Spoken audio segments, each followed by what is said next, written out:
भारतीय कृषि के इतिहास में पिछले कुछ वर्षों में जो सबसे बड़ा असमंजस और बहस का विषय रहा है वह है पारंपरिक दानेदार यूरिया और नए जमाने के नैनो तरल यूरिया के बीच का चुनाव। किसान दशकों से जिस 45 या 50 किलो की सफेद खाद की बोरी पर निर्भर थे, आज उन्हें बताया जा रहा है कि वही काम एक 500 मिलीलीटर की छोटी बोतल कर सकती है। यह बदलाव केवल खेती के तरीके का नहीं बल्कि किसान की मानसिकता का भी है। बाजार में परस्पर विरोधी सूचनाओं का अंबार लगा है। एक तरफ सरकार और सहकारी संस्थाएं नैनो यूरिया को बढ़ावा दे रही हैं, वहीं दूसरी तरफ किसान जमीन स्तर पर यह तय नहीं कर पा रहे हैं कि क्या वे अपनी भरोसेमंद बोरी वाली खाद को पूरी तरह छोड़ दें। अगर वे ऐसा करते हैं और उत्पादन गिर जाता है तो उस नुकसान की भरपाई कौन करेगा? इस महत्वपूर्ण विषय पर सतह पर तैरती जानकारी पर्याप्त नहीं है।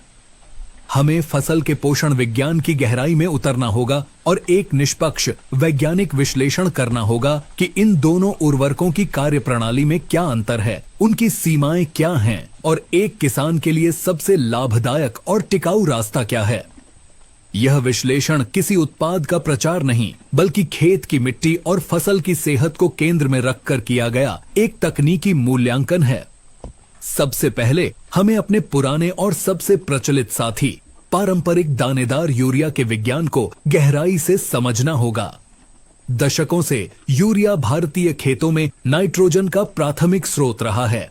जब एक किसान बाजार से यूरिया की बोरी खरीदता है तो तकनीकी रूप से वह 46% नाइट्रोजन खरीद रहा होता है। इसका अर्थ है कि 45 किलोग्राम की एक बोरी में लगभग 20.7 किलोग्राम शुद्ध नाइट्रोजन होता है। नाइट्रोजन तत्व मौजूद होता है। यह एक बहुत बड़ी मात्रा है और यही कारण है कि किसान इसे पसंद करते हैं। जब इस दानेदार यूरिया को खेत में बिखेरा जाता है तो यह तुरंत काम करना शुरू नहीं करता। मिट्टी में मौजूद नमी और यूरियस नामक एंजाइम के संपर्क में आने पर यह पहले अमोनियम और फिर नाइट्रेट रूप में परिवर्तित होता है। पौधे अपनी जड़ों के माध्यम से नाइट्रोजन को मुख्य रूप से इसी नाइट्रेट रूप में ग्रहण करते हैं। यह प्रक्रिया समय लेती है और इसी दौरान दानेदार यूरिया की सबसे बड़ी कमजोरी सामने आती है। वैज्ञानिक शोध और कृषि विश्वविद्यालयों के आंकड़े यह सिद्ध करते हैं कि पारंपरिक दानेदार यूरिया की उपयोग दक्षता यानी नाइट्रोजन यूज एफिशिएंसी केवल 30 से 40% के बीच होती है। सरल शब्दों में कहें तो यदि खेत में 100 किलोग्राम नाइट्रोजन डाली जाती है तो फसल उसका केवल 30 से 40 किलोग्राम हिस्सा ही उपयोग कर पाती है। शेष 60 से 70% नाइट्रोजन बर्बाद हो जाती है और पर्यावरण को नुकसान पहुंचाती है। यह बर्बादी मुख्य रूप से 3 तरीकों से होती है। पहला, लीचिंग, जहां नाइट्रोजन पानी में घुलकर जमीन में इतनी गहराई में चली जाती है कि पौधों की जड़ें वहां तक नहीं पहुंच पाती और यह भूजल को दूषित करती है। दूसरा, वाष्पीकरण, जहां यूरिया अमोनिया गैस में बदलकर हवा में उड़ जाता है। और तीसरा, डीनाइट्रिफिकेशन, जो एक रासायनिक प्रक्रिया है जिससे नाइट्रोजन नष्ट हो जाती है। इसके अतिरिक्त दानेदार यूरिया का लगातार और अत्यधिक प्रयोग मिट्टी के पीएच संतुलन को बिगाड़ता है, मिट्टी में लवणता बढ़ाता है और लंबे समय में जमीन को सख्त व बंजर बनाने की दिशा में ले जाता है। इन सब खामियों के बावजूद दानेदार यूरिया का एक बड़ा लाभ यह है कि यह फसल की बुवाई के समय पौधों को नाइट्रोजन की एक बड़ी खुराक, जिसे बल्क डोज कहा जाता है, बहुत सस्ते में उपलब्ध कराता है। अब हम आधुनिक कृषि विज्ञान के चमत्कार इफ्को नैनो तरल यूरिया की तकनीक और कार्यप्रणाली का विश्लेषण करते हैं। इसे स्वदेशी रूप से विकसित दुनिया का पहला नैनो उर्वरक माना जाता है। यह दानेदार यूरिया से मौलिक रूप से भिन्न है। जहां दानेदार यूरिया में 46% नाइट्रोजन होता है, प्रतिशत नाइट्रोजन होती है, वहीं नैनो यूरिया में वजन के हिसाब से केवल 4% नाइट्रोजन होती है। यह बहुत कम लग सकता है, लेकिन यहीं पर नैनो तकनीक का विज्ञान काम करता है। नैनो यूरिया में नाइट्रोजन के कणों का आकार अत्यंत सूक्ष्म कर दिया गया है। इन कणों का आकार 20 से 50 नैनोमीटर के बीच होता है। तुलनात्मक रूप से समझने के लिए यह दानेदार यूरिया के एक दाने से लाखों गुना छोटा है। इतना छोटा आकार इन कणों को अद्भुत क्षमताएं प्रदान करता है। नैनो यूरिया और दानेदार यूरिया के बीच सबसे बुनियादी अंतर उनके काम करने के तरीके में है। दानेदार यूरिया मिट्टी में जाता है और जड़ों के माध्यम से अवशोषित होता है, जबकि नैनो यूरिया का छिड़काव पत्तियों पर किया जाता है। पौधों की पत्तियों की सतह पर बहुत छोटे छोटे छिद्र होते हैं, जिन्हें रंध्र या स्टोमेटा कहा जाता है। ये छिद्र गैसों के आदान प्रदान और वाष्पोत्सर्जन के लिए होते हैं।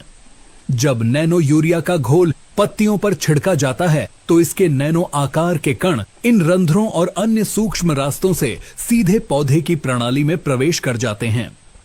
पौधे के अंदर जाने के बाद ये कण फ्लोएम नामक संवहनी ऊतकों के माध्यम से पौधे के उन हिस्सों तक पहुंच जाते हैं जहां नाइट्रोजन की सबसे अधिक आवश्यकता होती है।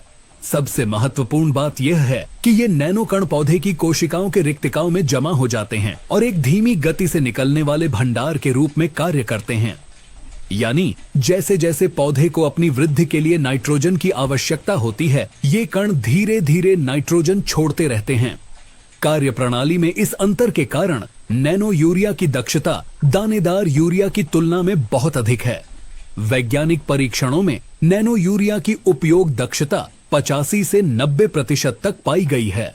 इसका अर्थ है कि छिड़की गई लगभग पूरी नाइट्रोजन पौधे द्वारा उपयोग कर ली जाती है और बर्बादी नगण्य होती है। क्योंकि यह मिट्टी में नहीं जाता, इसलिए लीचिंग या भूजल प्रदूषण का कोई खतरा नहीं होता। क्योंकि यह तुरंत पौधे के अंदर चला जाता है, इसलिए इसके हवा में उड़ने का भी नुकसान नहीं है। यही कारण है कि बहुत कम मात्रा में नाइट्रोजन होने के बावजूद नैनो यूरिया फसल की वृद्धि अवस्था में बहुत प्रभावी परिणाम देता है। अब उस सबसे महत्वपूर्ण और विवादित प्रश्न का वैज्ञानिक उत्तर तलाशते हैं कि क्या नैनो यूरिया की एक बोतल यूरिया की एक पूरी बोरी का 100% विकल्प है? कृषि विज्ञान के सिद्धांतों के अनुसार इसका सीधा और स्पष्ट उत्तर है नहीं। नैनो यूरिया दानेदार यूरिया का पूर्ण विकल्प नहीं है, बल्कि यह उसका एक अत्यंत प्रभावी पूरक है। इसे समझने के लिए हमें फसल के जीवन चक्र और उसकी नाइट्रोजन की मांग को समझना होगा। किसी भी फसल, चाहे वह गेहूं हो, धान हो या मक्का, उसे अपने जीवन में 2 अलग अलग चरणों में नाइट्रोजन की आवश्यकता होती है। पहला चरण बुवाई या रोपाई का समय होता है। इस शुरुआती अवस्था में बीज को अंकुरित होने, अपनी जड़ें जमाने और प्रारंभिक ढांचा खड़ा करने के लिए मिट्टी में भारी मात्रा में नाइट्रोजन की उपलब्धता चाहिए होती है। इसे बेसल डोज कहा जाता है। इस समय पौधे की पत्तियां नहीं होती हैं या बहुत छोटी होती हैं, इसलिए नैनो यूरिया का छिड़काव संभव या प्रभावी नहीं होता।